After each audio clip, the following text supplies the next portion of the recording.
ਸਤਿ ਸ਼੍ਰੀ ਅਕਾਲ ਦੋਸਤੋ, ਮੇਰਾ ਨਾਮ ਬਲਜੀਤ ਸਿੰਘ। ਆਪਾਂ 9th ਕਲਾਸ ਦਾ 3rd ਚੈਪਟਰ ਕਰਦੇ ਪਏ ਹਾਂ। ਉਹਦੀ ਜਿਹੜੀ ਉਦਾਹਰਨ ਨੰਬਰ ਪਹਿਲੀ ਦੇਖਦੇ ਹਾਂ ਕੀ ਆ।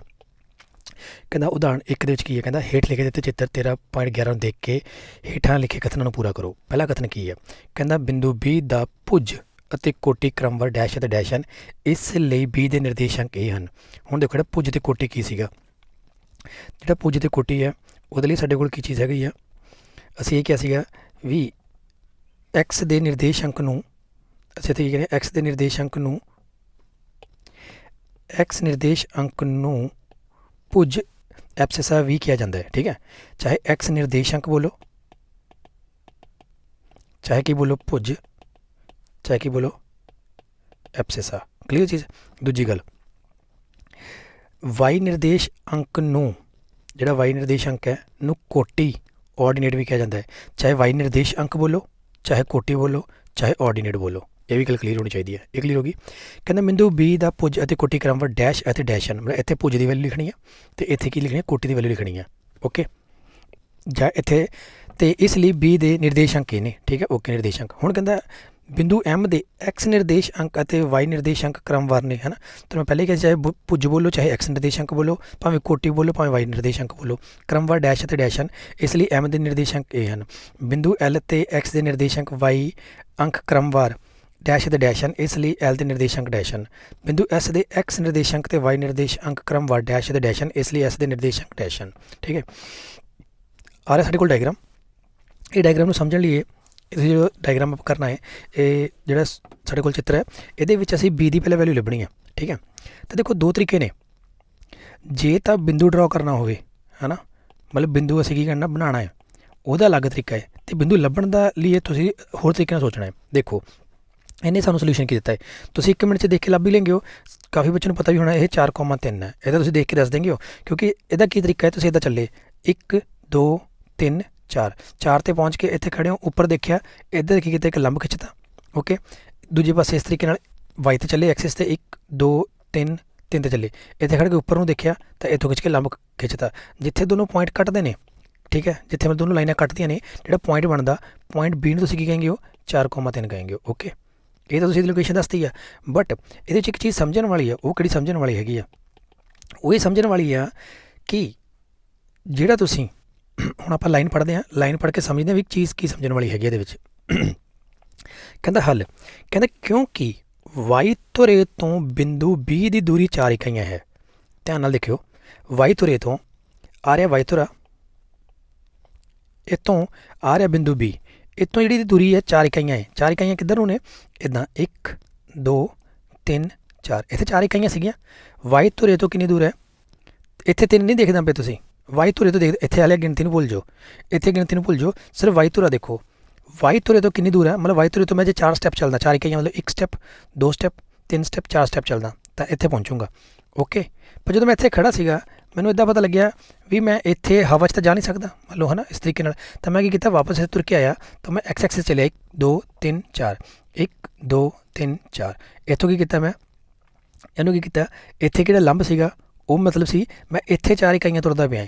ਤਾਂ ਕਹਿਣ ਦੀ ਗੱਲ ਇਹ ਹੈ, ਜਿਹੜੀ 4 ਦਾ ਲੰਬ ਹੈ ਨਾ, ਜਿਹੜਾ 4 ਦਾ ਲੰਬ ਆ ਉਹ ਐਕਸ 'ਤੇ ਬਣਾਇਆ ਜਾਂਦਾ ਹੈ। ਸਮਝੀ ਗੱਲ? ਮਤਲਬ ਕਿਉਂਕਿ ਵਾਈ ਧੁਰੇ ਤੋਂ ਬਿੰਦੂ B ਦੀ ਦੂਰੀ 4 ਇਕਾਈਆਂ ਹੈ, ਇਸ ਲਈ ਬਿੰਦੂ ਦਾ ਐਕਸ ਨਿਰਦੇਸ਼ ਅੰਕ ਜਾਂ ਭੁਜ 4 ਹੋਵੇਗਾ। ਮਤਲਬ ਐਕਸ, ਇਹਨੂੰ ਸਮਝਣ ਦੀ ਲੋੜ ਹੈ, ਐਕਸ ਨਿਰਦੇਸ਼ ਅੰਕ ਹੈ ਨਾ ਜਿਹੜਾ ਜਾਂ ਭੁਜ ਹੈ, ਉਹ ਅਸਲ ਵਿੱਚ ਕੀ ਹੈ, ਉਹ ਅਸਲ ਵਿੱਚ ਅਸੀਂ ਐਕਸ ਐਕਸਿਸ 'ਤੇ ਨਹੀਂ ਤੁਰਦੇ ਪਏ ਹੈਗੇ, ਤੁਰਦੇ ਐਕਸ ਐਕਸਿਸ 'ਤੇ ਪਏ ਹਾਂ। ਉਹ ਅਸੀਂ ਐਕਸ ਦੀ ਵੈਲਿਊ ਨਹੀਂ ਲੱਭਦੇ ਪਏ, ਉਹ ਅਸੀਂ ਕਿਹਦੀ ਵੈਲਿਊ ਲੱਭਦੇ ਪਏ ਹਾਂ, ਵਾਈ ਤੋਂ ਜਿਹੜਾ ਲੰਬ ਖਿੱਚਿਆ ਨਾ, ਵਾਈ ਤੋਂ ਜਿਹੜਾ ਲੰਬ ਖਿੱਚਿਆ, ਵਾਈ ਧੁਰੇ ਤੋਂ ਬਿੰਦੂ B ਦੀ ਦੂਰੀ ਲੱਭਦੇ ਪਏ ਹਾਂ। ਇੰਨੀ ਗੱਲ ਕਲੀਅਰ ਹੋਣੀ ਚਾਹੀਦੀ ਤੁਹਾਨੂੰ। ਦੂਜੀ ਗੱਲ, ਐਕਸ ਧੁਰੇ ਤੋਂ ਬਿੰਦੂ B ਦੀ ਦੂਰੀ 3 ਇਕਾਈਆਂ ਹੈ। ਹੁਣ ਐਕਸ ਧੁਰੇ ਦੀ ਗੱਲ ਕਰਨੀ ਹੈ ਅਸੀਂ, ਠੀਕ ਹੈ ਜੀ, ਇਹ ਚੀਜ਼ ਨੂੰ ਸਮਝਣਾ ਹੈ। ਅਸੀਂ ਹਾਲੇ ਨੰਬਰਿੰਗ ਛੱਡ ਦਿਓ, ਐਕਸ ਧੁਰੇ 'ਤੇ ਜਾਓ। ਜਿਹੜਾ ਇਹ ਐਕਸ ਧੁਰਾ ਹੈ, ਆ ਰਿਹਾ ਐਕਸ ਧੁਰਾ, ਐਕਸ ਧੁਰੇ ਤੋਂ ਕਿੰਨੀ ਦੂਰ ਹੈ, 3 ਇਕਾਈਆਂ 1 2 3। ਹੁਣ ਜਦੋਂ ਤੁਸੀਂ ਇੱਥੇ ਜੇ ਪਹੁੰਚਦੇ ਵੀ ਹੋ, ਤੁਸੀਂ ਇੱਥੇ ਦੇਖਦੇ ਹੋ ਵੀ ਇਹਨੂੰ ਮੇਰਾ 3 ਸਟੈਪ ਚੱਕ ਕੇ ਆਇਆ ਸੀਗਾ, ਤਾਂ ਕੀ ਮੈਂ ਉੱਧਰ ਜਾ ਸਕਦਾ? ਹਾਂ ਬਿਲਕੁਲ, 1 2 3। ਤਾਂ ਇੱਥੇ ਮੇਰੇ ਕੋਲ ਕੀ ਆ, ਜਿਹੜੀ ਇਹ ਐਕਸ ਧੁਰੇ ਤੋਂ ਦੂਰੀ ਹੈ ਨਾ, ਜਿਹੜਾ ਐਕਸ ਧੁਰੇ ਤੋਂ ਦੂਰੀ ਹੈ ਉਹ ਮੈਂ ਕਿਹਦੇ ਉੱਤੇ ਲੈ ਰਿਹਾ, ਵਾਈ ਦੇ ਉੱਤੇ ਲੈ ਰਿਹਾ। ਠੀਕ ਹੈ, ਜੋ ਮੇਰੇ ਕੋਲ ਕੀ 3 ਹੈ। ਠੀਕ ਹੈ, ਇਸ ਲਈ ਬਿੰਦੂ B ਦਾ y ਨਿਰਦੇਸ਼ ਅੰਕ ਜਾਂ ਕੋਟੀ 3 ਹੋਵੇਗੀ, ਇਸ ਲਈ ਬਿੰਦੂ ਦਾ ਨਿਰਦੇਸ਼ਾਂਕ 4,3 ਨੇ। ਠੀਕ ਹੈ, ਇਸ ਤਰੀਕੇ ਨਾਲ ਤੁਸੀਂ ਇਹਨੂੰ ਵੀ ਦੇਖੋ ਇਹ ਤਾਂ ਤੁਹਾਨੂੰ ਸਾਹਮਣੇ ਤੁਹਾਡੇ ਡਾਇਗਰਾਮ ਪਿਆ ਸੀਗਾ, ਇਹ ਤਾਂ ਤੁਸੀਂ 1 ਮਿੰਟ 'ਚ ਲੱਭ ਲੈਂਗੇ ਹੋ ਹੈ ਨਾ। ਇਹਨੂੰ ਤੁਸੀਂ ਤਾਂ ਇੱਦਾਂ ਲੱਭ ਸਕਦੇ ਸੀਗੇ 1 2 3 4 ਸਟੈਪ ਚੱਲੇ, ਇੱਧਰੋਂ 1 2 3 ਸਟੈਪ ਚੱਲੇ। ਤਾਂ ਪਹਿਲਾਂ x ਐਕਸਿਸ 'ਤੇ ਲਿਖਦੇ ਹਾਂ ਅਸੀਂ, x ਤਾਂ ਮੇਰੇ ਕੋਲ ਕਿੰਨਾ ਹੈ 4, ਅਤੇ ਇੱਧਰ y 'ਤੇ ਕਿੰਨਾ ਲਿਖਿਆ ਹੋਇਆ, y 'ਤੇ ਕਿੰਨਾ ਮੇਰੇ ਕੋਲ 3, ਅਤੇ ਇਸ ਕਰਕੇ ਕਿੰਨਾ ਹੈ x ਜਿਹੜਾ ਹੈ ਮੇਰੇ ਕੋਲ ਪੁਆਇੰਟ B ਹੈ, ਉਹ ਪੁਆਇੰਟ ਮੇਰੇ ਕੋਲ ਕਿੰਨਾ ਹੈਗਾ 4,3। ਓਕੇ, ਇੱਧਰ ਕਿੰਨਾ ਹੁਣ 1 2 3, x ਐਕਸਿਸ 'ਤੇ ਕਿੰਨਾ ਚੱਲਿਆ ਮੈਂ 3, ਅਤੇ y ਐਕਸਿਸ 'ਤੇ ਕਿੰਨਾ ਚੱਲਿਆ 1 2 3 4, ਇਹ 3,4, ਤਾਂ m ਪੁਆਇੰਟ ਮੇਰੇ ਕੋਲ ਕੀ ਹੈ 3,4। ਇੱਦਾਂ ਹੀ y L ਪੁਆਇੰਟ ਲੱਭਣਾ ਹੈ, L 'ਤੇ ਪਹਿਲਾਂ x ਚੱਲਣਾ, x 'ਤੇ ਹੀ ਹੈ ਪਹਿਲਾਂ x 'ਤੇ ਚੱਲਣਾ ਸੀ ਹੈ ਨਾ। ਜਦੋਂ ਤੁਰ ਕੇ ਲੱਭਣਾ ਹੈ 1 2 3 4 5, ਕਿੱਥੇ ਪਹੁੰਚੇ ਹੋ -5, ਅਤੇ y 'ਤੇ 1 2 3 4, ਇਹ ਕਿੱਥੇ ਪਹੁੰਚੇ ਹੋ -4, ਤਾਂ y ਕਿੰਨਾ ਗਿਆ ਮੇਰੇ ਕੋਲ -4, -5 ਤੇ -4, ਤਾਂ ਜਿਹੜਾ L ਪੁਆਇੰਟ ਹੈ ਇਹ ਕਿੰਨਾ -5 ਤੇ -4। ਇੱਦਾਂ ਹੀ ਹੁਣ ਜਿਹੜਾ S ਬਿੰਦੂ ਆ ਕਿੱਥੇ ਚੱਲਣਾ x 'ਤੇ 1 2 3 3 'ਤੇ ਪਹੁੰਚ ਗਏ, ਤਾਂ ਇੱਧਰ 1 2 3 4 -4, ਪਰ ਇਹ ਕਿੰਨਾ 3, -4। ਓਕੇ, ਇਸ ਤਰੀਕੇ ਨਾਲ ਤੁਹਾਡੇ ਕੋਲ ਪੁਆਇੰਟ ਆ ਗਏ -3 ਤੇ 4। ਠੀਕ ਹੈ ਜੀ, ਜਿਹੜਾ M ਹੈ ਤੁਹਾਡੇ ਕੋਲ ਹੈ ਨਾ, ਇੱਥੇ ਮੇਰੇ ਕੋਲ ਕਿਸੇ ਮਾਈਨਸ ਦਾ, ਕਿਉਂਕਿ ਆਪਾਂ ਮਾਈਨਸ ਚੱਲਦੇ ਪਏ ਹਾਂ, -3 ਤੇ 4। ਠੀਕ ਹੈ ਜੀ, ਅਤੇ L ਦੇ ਮੇਰੇ ਕੋਲ ਕੀ ਆ ਗਏ -5 ਤੇ -4, ਅਤੇ S ਦੇ ਮੇਰੇ ਕੋਲ ਕੀ ਆ ਗਏ 3 ਤੇ 4। ਕਲੀਅਰ ਚੀਜ਼ ਇਹ, ਪਰ ਜਿਹੜੀ ਇਹ ਚੀਜ਼ ਸਮਝਣੀ ਹੈ ਨਾ ਉਹ ਇਹ ਸਮਝਣ ਵਾਲੀ ਆ ਵੀ ਦੂਰੀ ਕੀ ਆ। ਆਹ ਜਿਹੜੀ ਲਾਈਨ ਹੈ ਨਾ ਇਹ ਲਾਈਨ ਸਮਝਣ ਵਾਲੀ ਹੈ, ਬਹੁਤ ਇੰਪੋਰਟੈਂਟ ਲਾਈਨ ਹੈ। ਤੁਸੀਂ ਸਾਰੀ ਜ਼ਿੰਦਗੀ ਇਹਦੇ ਵਿੱਚ ਕਨਫਿਊਜ਼ ਵੀ ਰਹਿ ਸਕਦੇ ਹੋ, ਕਨਫਿਊਜ਼ ਰਹਿ ਕੇ ਵੀ ਕੱਢ ਸਕਦੇ ਹੋ, ਅਤੇ ਜੇ ਕਿਸੇ ਨੇ ਪ੍ਰੋਪਰ ਕੁਐਸਚਨ ਪੁੱਛ ਲਿਆ ਉਹਨੂੰ ਪ੍ਰੋਪਰ ਡਿਟੇਲ ਦੇ ਵਿੱਚ ਦੱਸ ਵੀ ਸਕਦੇ ਹੋ ਉਹ ਕੀ ਚੀਜ਼ ਹੈਗੀ ਆ, ਉਹਨੂੰ ਇੱਦਾਂ ਸਮਝਣ ਦੀ ਕੋਸ਼ਿਸ਼ ਕਰੋ। ਬਸ ਇਹਨੂੰ ਇਸ ਤਰੀਕੇ ਨਾਲ ਸਮਝਣ ਦੀ ਕੋਸ਼ਿਸ਼ ਕਰਨੀ ਹੈ ਚੀਜ਼ ਨੂੰ। ਇਹ ਬਈ ਇਹਨੂੰ ਕੀ ਸਮਝਣਾ ਹੈ, ਇਹਦੇ 'ਚ ਇਹ ਚੀਜ਼ ਨੂੰ ਸਮਝਣਾ ਹੈ ਜਿਹੜੀ x ਦੇ ਜਿਹੜੇ ਨਿਰਦੇਸ਼ ਅੰਕ ਨੇ, ਜਿਹੜੇ x ਦਾ ਨਿਰਦੇਸ਼ ਅੰਕ ਹੈ ਜਾਂ ਫਿਰ ਜਿਹਨੂੰ ਅਸੀਂ ਭੁਜ ਬੋਲਦੇ ਹਾਂ, ਉਹ ਅਸਲ ਵਿੱਚ ਕੀ ਹੈ, ਕੀ ਉਹ x ਦੀ ਦੂਰੀ ਹੈ? ਨਹੀਂ, ਉਹ x ਦੀ ਦੂਰੀ ਨਹੀਂ ਹੈ। ਇੱਕ ਪ੍ਰਸ਼ਨ ਹੈ ਨਾ ਕਿ ਉਹ x ਦੀ ਦੂਰੀ ਹੈ, ਨਹੀਂ। ਜਦੋਂ ਅਸੀਂ x ਐਕਸਿਸ 'ਤੇ ਚੱਲਦੇ ਹਾਂ 1 2 3 4, ਇੱਥੇ 4 ਪਹੁੰਚਦੇ ਹਾਂ, ਅਸਲ ਵਿੱਚ ਉਹ x ਦੀ ਦੂਰੀ ਨਹੀਂ ਹੈ। ਇੱਥੋਂ ਚੱਲਣਾ ਤੁਹਾਨੂੰ ਮੈਂ ਸਿਖਾ ਰਿਹਾ। ਅਸਲ ਦੇ ਵਿੱਚ ਕੀ ਆ, ਉਹ y ਧੁਰੇ ਤੋਂ, ਜਿਹੜਾ y ਧੁਰਾ ਸੀਗਾ ਉਹ ਤੋਂ ਖਿੱਚਿਆ ਹੋਇਆ ਇੱਕ ਲੰਬ ਦੀ ਦੂਰੀ ਹੈ। ਮਤਲਬ y ਧੁਰੇ ਤੋਂ ਲੰਬ ਦੀ ਦੂਰੀ ਹੈ, ਜਿਹੜੀ y ਧੁਰੇ ਤੋਂ ਜਿਹੜੀ ਦੂਰੀ ਹੈ ਬਿੰਦੂ ਦੀ, ਉਹਨੂੰ x ਐਕਸਿਸ 'ਤੇ ਬਣਾਇਆ ਜਾਂਦਾ। ਇੰਨੀ ਗੱਲ ਸਮਝਿਓ, ਜਿਹੜੀ y ਮਤਲਬ ਇਹਦਾ ਕੀ ਆ, ਜਿਹੜਾ ਇਹ x ਨਿਰਦੇਸ਼ ਅੰਕ ਹੈ ਨਾ, ਮਤਲਬ x ਨਿਰਦੇਸ਼ ਅੰਕ ਜਾਂ ਭੁਜ ਕੀ ਹੈ, ਉਹ y ਧੁਰੇ ਤੋਂ ਕੀ ਆ, ਲੰਬ ਦੀ ਦੂਰੀ। ਕਲੀਅਰ ਹੈ, ਇੰਨੀ ਗੱਲ ਸਮਝਣ ਵਾਲੀ ਹੈ। ਇਹ ਜੇ ਚੀਜ਼ ਤੁਹਾਨੂੰ ਸਮਝ ਆ ਗਈ, ਕਲੀਅਰ ਹੋ ਗਈ ਚੀਜ਼। ਦੂਜੀ ਗੱਲ ਮੇਰੇ ਕੋਲ ਕੀ ਆ, ਜਿਹੜਾ ਹੁਣ ਕਹਿੰਦਾ x ਧੁਰੇ ਤੋਂ ਬਿੰਦੂ B ਦੀ ਦੂਰੀ 3 ਇਕਾਈਆਂ ਹੈ, ਇਸ ਲਈ ਬਿੰਦੂ B ਦਾ ਨਿਰਦੇਸ਼ ਅੰਕ ਜਾਂ ਕੋਟੀ 3 ਹੋਵੇਗੀ। ਤਾਂ ਜਿਹੜਾ ਹੁਣ y ਨਿਰਦੇਸ਼ ਅੰਕ ਹੈ ਜਾਂ ਕੋਟੀ ਹੈ, ਉਹ ਕੀ ਆ, ਜਿਹੜਾ y ਨਿਰਦੇਸ਼ ਅੰਕ ਹੈ ਜਾਂ ਜਿਹੜਾ ਕੋਟੀ ਹੈ ਉਹ ਕੀ ਹੈ, ਕਿ ਉਹ y ਦੀ ਵੈਲਿਊ ਹੈ? ਨਹੀਂ, ਉਹ y ਦੀ ਵੈਲਿਊ ਨਹੀਂ, ਉਹ x ਧੁਰੇ ਤੋਂ ਆ ਕੀ ਹੈ ਮੇਰੇ ਕੋਲ x ਧੁਰੇ ਤੋਂ ਜਿਹੜਾ ਲੰਬ ਖਿੱਚਿਆ ਹੈ, x ਧੁਰੇ ਤੋਂ ਬਿੰਦੂ ਜਿਹੜਾ B ਹੈ ਉਹਦੀ ਦੂਰੀ ਕਿੰਨੀ ਆ, ਉਹ ਮੈਂ ਕਿੱਥੇ ਲੈਣੀ ਆ, y ਐਕਸਿਸ 'ਤੇ। ਮਤਲਬ y ਨਿਰਦੇਸ਼ ਅੰਕ ਅਸਲ ਦੇ ਵਿੱਚ ਕੀ ਹੈ, x 'ਤੇ ਖਿੱਚਿਆ ਲੰਬ ਦੀ ਦੂਰੀ। ਕਲੀਅਰ ਹੈ, ਇਹਨੂੰ ਇਸ ਤਰੀਕੇ ਨਾਲ ਆਪਾਂ ਇਹਨੂੰ ਸਮਝਣ ਦੀ ਕੋਸ਼ਿਸ਼ ਕਰਦੇ ਹਾਂ ਥੋੜ੍ਹਾ ਜਿਹਾ। ਦੇਖੋ ਇਹਨੂੰ ਇਸ ਤਰੀਕੇ ਨਾਲ ਸਮਝਦੇ ਆਪਾਂ। ਮੰਨ ਲਓ ਆਹ ਤੁਹਾਡਾ ਸਕੂਲ ਦਾ ਗਰਾਊਂਡ ਹੈ। ਓਕੇ, ਆਹ ਸਕੂਲ ਦਾ ਗਰਾਊਂਡ ਹੈ, ਤੁਸੀਂ ਆਪਣੇ ਸਕੂਲ 'ਚ ਇੱਥੋਂ ਐਂਟਰ ਕਰਦੇ ਹੋ। ਆਹ ਗਰਾਊਂਡ ਹੈ, ਇੱਥੇ ਤੁਹਾਡੇ ਟੀਚਰ ਬੈਠਾ ਹੈ, ਠੀਕ ਹੈ, ਟੇਬਲ ਲੈ ਕੇ, ਕੁਰਸੀ ਲੈ ਕੇ ਬੈਠਾ ਹੈ। ਤੁਸੀਂ ਕਹਿੰਦੇ ਹੋ ਵੀ ਇਹਦੀ ਦੂਰੀ ਕਿੰਨੀ ਹੈ, ਇਹਦੀ ਲੋਕੇਸ਼ਨ ਲੱਭਣੀ ਹੈ ਨਾ ਆਪਣੀ।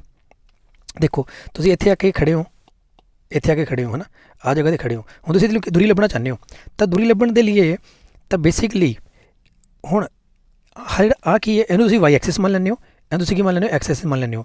ਤੁਸੀਂ ਜਦੋਂ ਇੱਧਰ ਤੁਰਨਾ ਸਟਾਰਟ ਕਰਦੇ ਹੋ, ਤੁਸੀਂ ਇੱਥੇ ਜਦੋਂ ਪਹੁੰਚ ਜਾਂਦੇ ਹੋ, ਤਾਂ ਇੱਥੇ ਖੜ੍ਹ ਕੇ ਤੁਸੀਂ ਦੇਖਦੇ ਹੋ ਕਿ ਜਿਹੜਾ ਆਹ ਵਾਲੀ ਦੂਰੀ ਹੈ, ਆਹ ਜਿਹੜੀ ਦੂਰੀ ਹੈ, ਇਹ ਕਿੰਨੇ ਕਦਮ ਨੇ, 1 2 3 4 5 ਕਦਮ ਦੂਰ ਹੈ ਤੋਂ, ਮਤਲਬ 5 ਇਕਾਈਆਂ ਦੂਰ ਹੈ। ਪਰ ਤੁਸੀਂ ਦੇਖਦੇ ਹੋ ਵੀ ਟੀਚਰ ਨੂੰ ਇੱਧਰ ਤੁਰ ਕੇ ਜਾ ਸਕਦਾ ਸੀ ਮੈਂ, ਠੀਕ ਹੈ। ਹੁਣ ਜਿਹੜਾ ਇਹ ਹੈ ਨਾ, ਜਿਹੜੀ y ਤੋਂ ਦੂਰੀ ਹੈ ਨਾ, y ਆਹ ਕੀ ਹੈ, ਬਿੰਦੂ ਹੈ ਜਿਹੜਾ ਟੀਚਰ ਬੈਠਾ ਹੈ ਇੱਥੇ ਨਾ, ਜਿਹੜਾ ਟੀਚਰ ਜਿਹੜਾ ਬਿੰਦੂ ਹੈ, ਜਿਹੜੀ ਦੂਰੀ ਹੈ y ਧੁਰੇ ਤੋਂ, ਆਹ ਕੀ ਹੈ, y ਧੁਰਾ ਜਿਹੜੀ ਦੂਰੀ ਹੈ ਉਹ ਕਿੱਥੇ ਲੈਣੀ ਹੈ, ਮੈਂ x ਐਕਸਿਸ 'ਤੇ ਲੈਣੀ ਹੈ ਅਸਲ ਦੇ ਵਿੱਚ। ਮਤਲਬ 1 2 3 4 ਕਲੀਅਰ ਚੀਜ਼ 1 2 3 ਇੱਥੇ ਕਿੰਨੇ 1 2 3 4 5 ਸਟੈਪ ਚੱਲਿਆ ਇੱਥੇ 1 2 3 4 ਤੇ 5 ਸਟੈਪ ਚੱਲਿਆ ਕਲੀਅਰ ਚੀਜ਼ ਇਹ ਇੰਨੀ ਗੱਲ ਕਲੀਅਰ ਹੋ ਗਈ ਤਾਂ ਜਿਹੜਾ ਮਤਲਬ ਜਿਹੜਾ ਐਕਸ ਨਿਰਦੇਸ਼ਾਂਕ ਹੈ ਹੁਣ ਜਿਹੜਾ ਐਕਸ ਨਿਰਦੇਸ਼ਾਂਕ ਹੈ ਜਿਹੜਾ ਤੁਹਾਨੂੰ ਇਹ 5 ਦਰਸਾਉਂਦਾ ਪਿਆ ਹੈ ਪਹਿਲਾਂ 5 ਉਹ ਵਾਈ ਤੁਰੇ ਤੋਂ ਦੂਰੀ ਦੱਸਦਾ ਪਿਆ ਹੁਣ ਤੁਹਾਡਾ ਦੂਜਾ ਹੁਣ ਤੁਸੀਂ ਇੱਥੇ ਵਾਪਸ ਆ ਗਏ ਜਦੋਂ ਇੱਥੇ ਵਾਪਸ ਆ ਗਏ ਤੁਸੀਂ ਜਦੋਂ ਤੁਸੀਂ ਇੱਧਰ ਚੱਲਣਾ ਸ਼ੁਰੂ ਹੁਣ ਤੁਸੀਂ ਕੀ ਕੀਤਾ ਜਦੋਂ ਇੱਥੇ ਆਏ ਨਾ ਤੁਸੀਂ ਰੂਮ ਕਮਰੇ 'ਚ ਇੱਥੇ ਆ ਗਏ ਸੀਗੇ ਤੁਸੀਂ ਇੱਦਾਂ ਕਿਹਾ ਜੇ ਇਸ ਪੁਆਇੰਟ 'ਤੇ ਮੈਂ ਖੜਾ ਹੁੰਨਾ ਹੈ ਨਾ ਤਾਂ ਤੁਸੀਂ ਇੱਧਰੋਂ ਚੱਲ ਕੇ ਟੀਚਰ ਕੋਲ ਪਹੁੰਚਣਾ ਚਾਹੁੰਦੇ ਹੋ ਇੱਧਰ ਰੂਮ 'ਚ ਐਂਟਰ ਕੀਤਾ ਇੱਧਰੋਂ ਚੱਲ ਕੇ ਪਹੁੰਚਣਾ ਚਾਹੁੰਦੇ ਹੋ 1 2 3 4 5 ਇੱਧਰ ਵੀ 5 ਸਟੈਪ ਚੱਲੇ ਹੋ 1 2 3 4 ਸਟੈਪ ਇਹ ਐਕਸ ਐਕਸਿਸ ਤੋਂ ਦੂਰ ਜਾਂਦੇ ਇੱਧਰੋਂ ਅਸੀਂ ਵਾਈ ਐਕਸਿਸ ਤੋਂ ਦੂਰੀ ਕਵਰ ਕੀਤੀ ਸੀ ਇੱਧਰੋਂ ਅਸੀਂ ਐਕਸ ਐਕਸਿਸ ਤੋਂ ਦੂਰੀ ਕਵਰ ਕਰਦੇ ਹਾਂ ਤਾਂ ਐਕਸ ਐਕਸ ਤੋਂ ਵੀ ਚੱਲ ਕੇ ਸਾਨੂੰ ਕਿੰਨੇ ਚੱਲਣੇ ਪੈ ਰਹੇ ਨੇ 5 ਸਟੈਪ ਚੱਲਣੇ ਪੈ ਰਹੇ ਨੇ 5 ਕਦਮ ਚੱਲਣਾ ਪੈ ਰਿਹਾ ਅਤੇ ਇੱਧਰ ਵੀ ਕਿੰਨੇ ਚੱਲਣੇ ਪੈ ਰਹੇ ਸੀ 5 ਕਦਮ ਹੁਣ ਜਿਹੜੇ 5 ਕਦਮ ਅਸੀਂ ਇੱਥੇ ਚੱਲ ਕੇ ਗਏ ਹਾਂ ਐਕਸ ਤੋਂ ਕਿੰਨੀ ਦੂਰ ਆ ਉਹ ਕਿੱਥੇ ਲਿਆ ਜਾਣਾ ਹੈ ਉਹ ਵਾਈ 'ਤੇ ਲਿਆ ਜਾਣਾ ਇਹਦਾ 1 2 3 4 5 ਓਕੇ ਕਲੀਅਰ ਚੀਜ਼ ਇਹ ਗੱਲ ਨੂੰ ਸਮਝਣਾ ਹੈ ਦਿਮਾਗ ਦੇ ਵਿੱਚ ਇਹ ਚੈਪਟਰ ਦੀ ਇਹ ਖਾਸੀਅਤ ਇਹ ਆ ਐਕਸ ਨਿਰਦੇਸ਼ਾਂਕ ਕੀ ਹੁੰਦਾ ਹੈ ਵਾਈ ਧੁਰੇ ਤੋਂ ਕੋਈ ਚੀਜ਼ ਕਿੰਨੀ ਦੂਰ ਪਈ ਹੈ ਅਤੇ ਵਾਈ ਨਿਰਦੇਸ਼ਾਂਕ ਕੀ ਹੁੰਦਾ ਹੈ ਜਾਂ ਕੋਟੀ ਕੀ ਹੁੰਦੀ ਆ ਵੀ ਐਕਸ ਤੋਂ ਕੋਈ ਚੀਜ਼ ਕਿੰਨੀ ਦੂਰ ਪਈ ਹੈ ਕਲੀਅਰ ਹੈ ਇਹਨੂੰ ਬਾਰ-ਬਾਰ ਇਹ ਵੀਡੀਓ ਲੈਕਚਰ ਨੂੰ ਦੇਖੋ ਇਹਨੂੰ ਧਿਆਨ ਨਾਲ ਸਮਝਣ ਦੀ ਕੋਸ਼ਿਸ਼ ਕਰੋ ਜੇ ਤੁਹਾਨੂੰ ਨਹੀਂ ਸਮਝ ਆਉਂਦਾ ਕੋਈ ਪ੍ਰੋਬਲਮ ਹੈ ਕੋਈ ਮੈਨੂੰ ਕਮੈਂਟ ਕਰਕੇ ਤੁਸੀਂ ਮੈਨੂੰ ਪੁੱਛ ਸਕਦੇ ਹੋ ਮੈਂ ਤੁਹਾਨੂੰ ਡਿਟੇਲ 'ਚ ਇਹਨੂੰ ਸਮਝਾ ਦੂੰਗਾ ਦੁਬਾਰਾ ਓਕੇ ਹੁਣ ਦੂਸਰੀ ਐਗਜ਼ਾਮਪਲ ਦੇਖਦੇ ਹਾਂ ਕੀ ਹੈ ਸਾਡੇ ਕੋਲ ਇਹ ਪਹਿਲੀ ਐਗਜ਼ਾਮਪਲ ਹੋ ਗਈ ਦੂਸਰੀ ਕੀ ਹੈ ਉਹ ਕਹਿੰਦਾ ਉਦਾਹਰਨ 2 13.12 ਵਿੱਚ ਧੁਰਿਆਂ ਦੇ ਅੰਕਿਤ ਬਿੰਦੂਆਂ ਦੇ ਨਿਰਦੇਸ਼ਾਂਕ ਲਿਖੋ ਕੀ ਤੁਸੀਂ ਦੱਸ ਸਕਦੇ ਹੋ ਕਿ ਬਿੰਦੂ A ਆ ਰਿਹਾ ਬਿੰਦੂ A ਵਾਈ ਧੁਰੇ ਤੋਂ +4 ਇਕਾਈਆਂ ਦੀ ਦੂਰੀ 'ਤੇ ਹੈ ਅਤੇ ਐਕਸ ਧੁਰੇ ਤੋਂ 0 'ਤੇ ਹੈ ਇਸ ਲਈ ਬਿੰਦੂ A ਦਾ ਨਿਰਦੇਸ਼ਾਂਕ 4 ਹੈ ਅਤੇ ਵਾਈ ਦਾ ਨਿਰਦੇਸ਼ਾਂਕ 0 ਹੈ ਇਸ ਲਈ A ਦੇ ਨਿਰਦੇਸ਼ਾਂਕ 4,0 ਨੇ ਠੀਕ ਹੈ ਹੁਣ ਜਿਹੜਾ ਇੱਥੇ ਹੁਣ ਦੇਖੋ ਹੁਣ ਜਿਹੜਾ ਇਸੀ ਲਾਈਨ 'ਤੇ ਹੋਈ ਹੈ ਇਹ ਕਿਹਦੇ ਉੱਤੇ ਆ ਇਹ ਐਕਸ ਧੁਰੇ ਦੇ ਉੱਤੇ ਹੀ ਆ ਕਲੀਅਰ ਚੀਜ਼ ਜਿਹੜੀ ਐਕਸ ਧੁਰੇ ਜਿਹੜੀ ਵਾਈ ਲੈਂਦੇ ਆ ਹੈ ਨਾ ਮਤਲਬ ਇੱਥੇ ਆਹ ਚੀਜ਼ ਸਿਰਫ ਇਹਨੇ ਇੱਥੇ ਪੁਆਇੰਟ ਲਗਾਇਆ ਕਹਿੰਦਾ ਬਿੰਦੂ A ਵਾਈ ਧੁਰੇ ਤੋਂ +4 ਇਕਾਈਆਂ ਦੀ ਦੂਰੀ 'ਤੇ ਹੈ ਤਾਂ ਆਹ ਵਾਈ ਧੁਰੇ ਤੋਂ ਕਿਉਂਕਿ ਮੈਂ ਇੱਥੇ ਖੜਾ ਸੀ ਇੱਥੋਂ ਗਿਆ ਮੈਂ ਵਾਈ ਧੁਰੇ ਤੋਂ ਦੂਰ ਜਾ ਰਿਹਾ ਭਾਵੇਂ ਚੱਲਣਾ ਭਾਵੇਂ ਮੈਂ ਐਕਸ ਐਕਸਿਸ 'ਤੇ ਆ ਪਰ ਮੈਂ ਦੂਰ ਕਿੱਥੋਂ ਜਾ ਰਿਹਾ ਇੱਧਰੋਂ ਜਾਣਾ ਸਟਾਰਟ ਕੀਤਾ 1 2 3 4 ਹੈ ਨਾ ਇਸ ਤਰੀਕੇ ਨਾਲ 4 ਪੁਆਇੰਟ ਚੱਲਿਆ ਤਾਂ ਜਿਹੜੀ ਇਹ ਦੂਰੀ ਹੋਏਗੀ ਇਹ ਕਿੱਥੇ ਦਰਸਾਉਣੀ ਹੈ ਮੈਂ ਐਕਸ ਐਕਸਿਸ 'ਤੇ ਮਤਲਬ ਵਾਈ ਤੋਂ ਦੂਰੀ ਕੀ ਹੁੰਦੀ ਆ ਐਕਸ ਨਿਰਦੇਸ਼ਾਂਕ ਹੁੰਦਾ ਇਹੀ ਤੁਹਾਨੂੰ ਸਮਝ ਆਈਏ ਨਾ ਠੀਕ ਹੈ ਜਾਂ ਮੇਰੇ ਕੋਲ ਕੀ ਹੁੰਦਾ ਇਹ ਭੁਜ ਹੁੰਦਾ ਹੈ ਓਕੇ ਪਰ ਹੁਣ ਦੂਜੀ ਗੱਲ ਕਿ ਮੈਂ ਵਾਈ ਤੋਂ ਕਿ ਮੈਂ ਐਕਸ ਤੋਂ ਦੂਰ ਜਾਣਾ ਹੈ ਕਿ ਐਕਸ ਤੋਂ ਮੰਨ ਲਓ ਮੈਂ ਇੱਥੇ ਆ ਕੇ ਖੜਾ ਹੋ ਗਿਆ ਕਿ ਮੈਂ ਐਕਸ ਤੋਂ ਕਿਤੇ ਉੱਪਰ ਜਾਣਾ ਹੈ ਨਹੀਂ ਜਾਣਾ ਕਿੱਥੇ ਖੜੇ ਰਹਿਣਾ ਉੱਥੇ ਹੀ ਖੜੇ ਰਹਿਣਾ ਹੈ ਜੇ ਉੱਥੇ ਹੀ ਖੜਾ ਹੈ ਮਤਲਬ ਮੈਂ ਮੂਵ ਨਹੀਂ ਕੀਤਾ ਜੇ ਮੂਵ ਨਹੀਂ ਕੀਤਾ ਤਾਂ ਮੈਂ ਕੋਈ ਪੁਆਇੰਟ ਤੁਰਿਆ ਮੈਂ ਨਹੀਂ ਤੁਰਿਆ ਨਾ ਐਕਸ ਐਕਸਿਸ ਤੋਂ ਮੈਂ ਕਿਤੇ ਉੱਪਰ ਨੂੰ ਗਿਆ ਪਹਿਲਾਂ ਜਿਵੇਂ ਬਿੰਦੂ ਇੱਥੇ ਪਿਆ ਸੀਗਾ ਤਾਂ ਐਕਸ ਐਕਸਿਸ 'ਤੇ ਇੱਦਾਂ ਤੁਰਦਾ ਪਿਆ ਸੀ ਨਾ ਹੁਣ ਮੈਂ ਕਿਸੇ ਤੁਰਿਆ ਨਹੀਂ ਤੁਰਿਆ ਨਾ ਉੱਥੇ ਹੀ ਖੜਾ ਨਾ ਤਾਂ ਮਤਲਬ ਜਿਹੜੀ ਇਹ ਵੈਲਿਊ ਮੇਰੇ ਕੋਲ ਕਿੰਨੀ ਹੈ ਇਹ 0 ਹੈ ਮਤਲਬ ਮੈਂ ਵਾਈ 'ਤੇ ਤਾਂ ਤੁਰਿਆ ਹੀ ਨਹੀਂ ਵਾਈ 'ਤੇ ਨਹੀਂ ਤੁਰਿਆ ਖੜਾ ਕਿੱਥੇ ਰਿਹਾ ਸਿਰਫ ਐਕਸ ਐਕਸਿਸ ਦੇ ਉੱਤੇ ਹੀ ਖੜਾ ਹੈ ਇੰਨੀ ਗੱਲ ਕਲੀਅਰ ਹੈਗੀ ਹੈ ਠੀਕ ਹੈ ਪਰ ਜਦੋਂ ਮੈਂ ਇੱਧਰ ਨੂੰ ਚੱਲਿਆ ਸੀ 1 2 3 4 ਮਤਲਬ ਵਾਈ ਐਕਸਿਸ 'ਤੇ ਚੱਲਿਆ ਸੀਗਾ ਠੀਕ ਹੈ ਜਿਹੜਾ ਵਾਈ ਐਕਸਿਸ 'ਤੇ ਚੱਲਣ ਦਾ ਮਤਲਬ ਕੀ ਸੀਗਾ ਵਾਈ ਤੋਂ ਦੂਰੀ ਸੀਗੀ ਬਟ ਐਕਸ ਤੋਂ ਨਹੀਂ ਮੈਂ ਚੱਲਿਆ ਜੇ ਮੈਂ ਐਕਸ ਤੋਂ ਨਹੀਂ ਚੱਲਿਆ ਤਾਂ ਵਾਈ ਨਿਰਦੇਸ਼ਾਂਕ ਨਹੀਂ ਆਊਗਾ ਠੀਕ ਹੈ ਜੀ ਤਾਂ ਵਾਈ ਨਿਰਦੇਸ਼ਾਂਕ ਨਹੀਂ ਆਊਗਾ ਤਾਂ ਇਹਦੇ ਵਿੱਚ ਕੀ ਹੈ ਐਕਸ ਦੀ ਵੈਲਿਊ ਕਿੰਨੀ ਹੈ 4 ਅਤੇ ਦੂਜੀ ਵੈਲਿਊ ਕਿੰਨੀ ਹੈ 0 ਹੈ ਇਹ ਕਲੀਅਰ ਹੋਣੀ ਚਾਹੀਦੀ ਗੱਲ ਦੂਜਾ B ਦੇ ਨਿਰਦੇਸ਼ਾਂਕ 0,3 ਨੇ ਹੁਣ ਜਿਹੜਾ B ਦੇ ਨਿਰਦੇਸ਼ਾਂਕ ਨੇ ਉਹ ਕਿੰਨੇ 0,3 ਨੇ ਆ ਰਿਹਾ B ਠੀਕ ਹੈ B ਇੱਥੇ ਰਿਹਾ ਕਿ ਮੈਂ ਐਕਸ ਤੋਂ ਚੱਲਦਾ ਪਿਆ ਐਕਸ ਤੋਂ ਦੂਰ ਜਾ ਰਿਹਾ ਹਾਂਜੀ 1 ਕਦਮ 2 ਕਦਮ 3 ਕਦਮ ਜੇ ਮੈਂ ਐਕਸ ਤੋਂ ਜਾ ਰਿਹਾ ਹੈ ਕਿੰਨੇ ਕਦਮ ਦੂਰ ਜਾ ਰਿਹਾ ਹੈ ਨਾ ਤਾਂ ਐਕਸ ਤੋਂ ਤਾਂ ਚੱਲਦਾ ਪਿਆ ਹੈ ਦੂਰ ਕਿ ਮੈਂ ਵਾਈ ਤੋਂ ਕੁਛ ਚੱਲਿਆ ਮੈਂ ਵਾਈ ਤੋਂ ਤਾਂ ਚੱਲਿਆ ਹੀ ਨਹੀਂ ਹੈਗਾ ਵਾਈ 'ਤੇ ਤਾਂ ਖੜਾ ਹੀ ਆ ਵਾਈ 'ਤੇ ਖੜੇ ਆ ਵਾਈ ਤੋਂ ਨਹੀਂ ਚੱਲਦੇ ਪਏ ਵਾਈ ਤੋਂ ਦੂਰੀ ਨਹੀਂ ਹੈਗੀ ਕਿੱਥੋਂ ਦੂਰੀ ਆ ਐਕਸ ਤੋਂ ਦੂਰੀ ਹੈ ਜੇ ਐਕਸ ਤੋਂ ਦੂਰੀ ਆ ਉਹ ਕਿੱਥੇ ਦਿਖਾਈ ਜਾਂਦੀ ਆ ਵਾਈ ਐਕਸਿਸ 'ਤੇ ਅਤੇ ਜਿਹੜੀ ਵਾਈ ਤੋਂ ਦੂਰੀ ਆ ਉਹ ਕਿੱਥੇ ਦਿਖਾਈ ਜਾਂਦੀ ਆ ਐਕਸ ਐਕਸਿਸ 'ਤੇ ਠੀਕ ਹੈ ਜੀ ਇਹ ਚੀਜ਼ ਸਮਝ ਆ ਗਈ ਹੁਣ ਇਸ ਕਰਕੇ ਜਿਹੜਾ ਇੱਥੇ ਮੇਰੇ ਕੋਲ ਵਾਈ 'ਤੇ ਬਿੰਦੂ ਆ ਨਾ ਜਿਹੜਾ ਵਾਈ 'ਤੇ ਬਿੰਦੂ ਆ ਐਕਸ ਦੇ ਵਿੱਚ ਮੇਰੇ ਕੋਲ ਕੀ ਆ 0 ਠੀਕ ਹੈ ਅਤੇ B ਦੇ ਨਿਰਦੇਸ਼ਾਂਕ ਮੇਰੇ ਕੋਲ ਕਿੰਨੇ ਆਉਣਗੇ 0,3 ਤਾਂ ਇਹ ਮੇਰੇ ਕੋਲ ਕਿੰਨਾ ਆ ਗਿਆ 0,3 ਓਕੇ ਇਹ ਚੀਜ਼ ਸਮਝਣ ਵਾਲੀ ਹੈ। ਇਹਦੇ ਵਿੱਚ ਇਹੀ ਕਲੀਅਰ, ਜੇ ਤੁਹਾਨੂੰ ਚੀਜ਼ ਹੋ ਗਈ ਕਲੀਅਰ ਹੋ ਗਈ ਤਾਂ ਤੁਹਾਨੂੰ ਮਤਲਬ ਸਾਰਾ ਚੈਪਟਰ ਸਮਝ ਆ ਗਿਆ। ਦੂਜਾ ਡੀ ਦੇ ਨਿਰਦੇਸ਼ਾਂਕ ਕੀ ਨੇ, ਆਰ ਐਮ ਇਕੁਅਲ ਡੀ, ਹੈ ਨਾ। ਹੁਣ ਵੀ ਮੈਂ ਕੀ ਕਰਨਾ ਹੈ ਕਿ ਐਕਸ ਐਕਸਿਸ ਤੋਂ ਦੂਰ ਜਾਣਾ ਹੈ ਕਿੰਨੇ ਕਦਮ ਜਾਣਾ, 1 ਕਦਮ 2 ਕਦਮ 3 ਕਦਮ 4 ਕਦਮ, ਠੀਕ ਹੈ ਜੀ। ਐਕਸ ਐਕਸਿਸ ਤੋਂ ਮੈਂ ਕੀ ਕਰਦਾ ਪਿਆ, ਦੂਰ ਜਾ ਰਿਹਾ, ਪਰ ਕਿ ਮੈਂ ਵਾਈ ਐਕਸਿਸ ਤੋਂ ਕਿਤੇ ਦੂਰ ਜਾ ਰਿਹਾ, ਇੱਧਰ ਨੂੰ ਕਿਤੇ ਜਾਂ ਇੱਧਰ ਨੂੰ ਕਿਤੇ ਜਾ ਰਿਹਾ, ਨਹੀਂ ਜਾ ਰਿਹਾ ਨਾ, ਤਾਂ ਵਾਈ 'ਤੇ ਤਾਂ ਖੜਾ ਹੀ ਆ।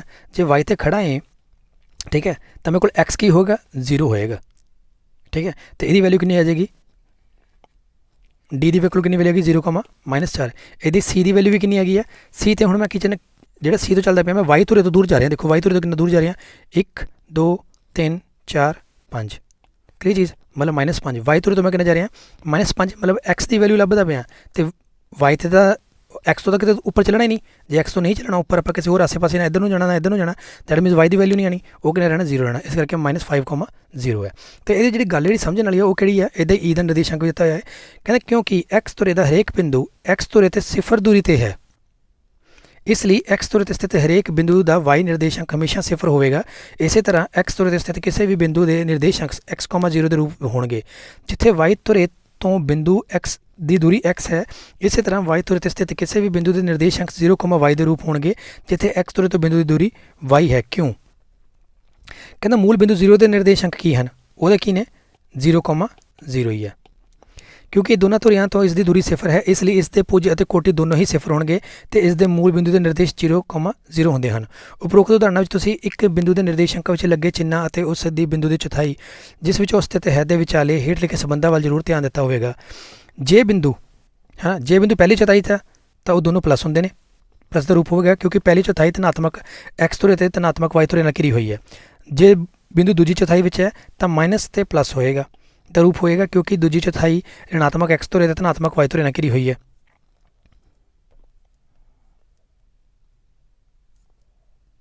ਠੀਕ ਹੈ ਜੀ। ਅਤੇ ਤੀਸਰੇ ਵਿੱਚ ਕੀ ਹੈ, ਜੇ ਤੀਸਰੀ ਬਿੰਦੂ ਚੌਥਾਈ ਵਿੱਚ ਹੈ ਤਾਂ ਉਹ ਕੀ ਹੋਏਗਾ, ਦੋਨੋਂ ਮਾਈਨਸ ਦੇ ਰੂਪ ਹੋਣਗੇ। ਆਹ ਵਾਲੇ ਮਤਲਬ ਪਹਿਲੇ ਵਿੱਚ ਦੋਨੋਂ ਪਲੱਸ ਹੁੰਦੇ ਨੇ, ਦੂਜੇ ਵਿੱਚ ਪਲੱਸ ਮਾਈਨਸ ਹੁੰਦਾ ਹੈ, ਤੀਜੇ 'ਚ ਮਾਈਨਸ ਹੁੰਦੇ ਨੇ, ਚੌਥੇ 'ਚ ਪਲੱਸ ਮਾਈਨਸ ਹੁੰਦਾ ਹੈ। ਕਿਉਂਕਿ ਜਦੋਂ ਅਸੀਂ ਆਹ ਵਾਲਾ ਪਾਰਟ ਦੇਖਣਾ ਤਾਂ ਅਸੀਂ ਆਹ ਪੋਜ਼ੀਟਿਵ, ਆਹ ਧਨਾਤਮਕ ਅਤੇ ਆਹ ਧਨਾਤਮਕ ਦੇਖਦੇ ਹਾਂ, ਇਸ ਕਰਕੇ ਦੋਨੋਂ ਪੋਜ਼ੀਟਿਵ। ਜਦੋਂ ਆਹ ਵਾਲਾ ਚੌਥਾਈ ਦੇਖਣੀ ਆ, ਆਹ ऋणात्मक ਐਕਸ ऋणात्मक ਅਤੇ ਵਾਈ ਧਨਾਤਮਕ ਹੋ ਜਾਂਦੀ ਹੈ। ਠੀਕ ਹੈ ਜੀ। ਜਦੋਂ ਅਸੀਂ ਇੱਧਰਲੇ ਪਾਸੇ ਜਾਣਾ, ਇੱਧਰ ਵੀ ਐਕਸ ਦੇਖਣੀ ਆ, ਉਹ ਵੀ ऋणात्मक ਅਤੇ ਵਾਈ ਵੀ ऋणात्मक। ਜਦੋਂ ਆਹ ਵਾਲਾ ਪਾਰਟ ਦੇਖਣਾ ਹੈ, ਇਹਦੇ ਵਿੱਚ ਐਕਸ ਕੀ ਹੈ ਧਨਾਤਮਕ ਅਤੇ ਵਾਈ ਕੀ ਹੈ ऋणात्मक। ਕਲੀਅਰ ਚੀਜ਼, ਇਹ ਵੀ ਤੁਸੀਂ ਚੀਜ਼ਾਂ ਯਾਦ ਰੱਖ ਲੈਣੀਆਂ ਇੱਦਾਂ। ਹੁਣ ਟਿੱਪਣੀ ਹੈ, ਕਹਿੰਦਾ ਇੱਕ ਸਮਤਲ ਸਥਿਤ ਇੱਕ ਬਿੰਦੂ ਦੀ ਵਿਆਖਿਆ ਕਰਨ ਦੇ ਸੰਬੰਧ ਵਿੱਚ ਉੱਪਰ ਜਿਸ ਪ੍ਰਣਾਲੀ ਬਾਰੇ ਚਰਚਾ ਕੀਤੀ ਹੈ ਉਹ ਸਿਰਫ ਇੱਕ ਪਰੰਪਰਾ ਹੈ ਜਿਸ ਨੂੰ ਪੂਰੀ ਦੁਨੀਆ ਵਿੱਚ ਸਵੀਕਾਰ ਕੀਤਾ ਜਾਂਦਾ ਹੈ। ਉਦਾਹਰਨ ਦੇ ਲਈ ਪ੍ਰਣਾਲੀ ਵਿੱਚ ਅਜਿਹਾ ਵੀ ਹੋ ਸਕਦਾ ਹੈ ਕਿ ਪਹਿਲਾਂ ਕੋਟੀ ਲਿਖੀ ਜਾਵੇ ਜਾਂ ਉਸ ਦੇ ਬਾਅਦ ਭੁਜ ਲਿਖਿਆ ਜਾਵੇ। ਫਿਰ ਵੀ ਜਿਸ ਪ੍ਰਣਾਲੀ ਦਾ ਉਲੇਖ ਅਸੀਂ ਕੀਤਾ ਉਸ ਨੂੰ ਪੂਰੀ ਦੁਨੀਆ 'ਚ ਬਿਨਾਂ ਕਿਸੇ ਉਲਝਣ ਦੇ ਸਵੀਕਾਰ ਕੀਤਾ ਜਾਂਦਾ ਹੈ। ਠੀਕ ਹੈ ਜੀ। ਮਤਲਬ ਪਹਿਲਾਂ ਐਕਸ ਦੇ ਫਿਰ ਵਾਈ, ਮਤਲਬ ਐਕਸ ਵਾਈ ਦੀ ਗੱਲ ਕੀ ਆ, ਜਿਹੜਾ ਇੱਥੇ 5,3 ਲਿਖਦੇ ਹਾਂ, ਹੈ ਨਾ। ਇਹਨੂੰ ਇਸ ਚੀਜ਼ ਨੂੰ ਸਮਝਣ ਦੀ ਲੋੜ ਹੈ ਤੁਹਾਡੇ ਕੋਲ ਵੀ ਇਹਦੇ ਵਿੱਚ ਕੀ ਉਹਨੇ ਕਿਹਾ ਹੈ ਕਿ ਵੀ ਜਿਹੜੀ ਪਰੰਪਰਾ ਚੱਲਦੀ ਪਈ ਹੈ ਇਹਨੂੰ ਇੱਦਾਂ ਹੀ ਸਵੀਕਾਰ ਕੀਤਾ ਜਾਂਦਾ ਹੈ। ਤੁਸੀਂ y, x ਲਿਖ ਸਕਦੇ ਹੋ, ਕਿਤੇ ਹੋ ਸਕਦਾ ਹੋਏਗਾ, ਪਰ x, y ਨੂੰ ਹੀ ਮੰਨਿਆ ਜਾਂਦਾ ਹੈ। ਓਕੇ, ਇਹ ਸੀਗਾ ਮੇਰੇ ਕੋਲ ਐਗਜ਼ਾਮਪਲ। ਹੁਣ ਆਪਾਂ ਐਕਸਰਸਾਈਜ਼ 3 ਪੁਆਇੰਟ ਦੇਖਦੇ ਹਾਂ। ਇਹ ਵੀਡੀਓ ਲੈਕਚਰ ਤੁਹਾਡਾ ਬਹੁਤ ਬਹੁਤ ਧੰਨਵਾਦ। Thank you so much.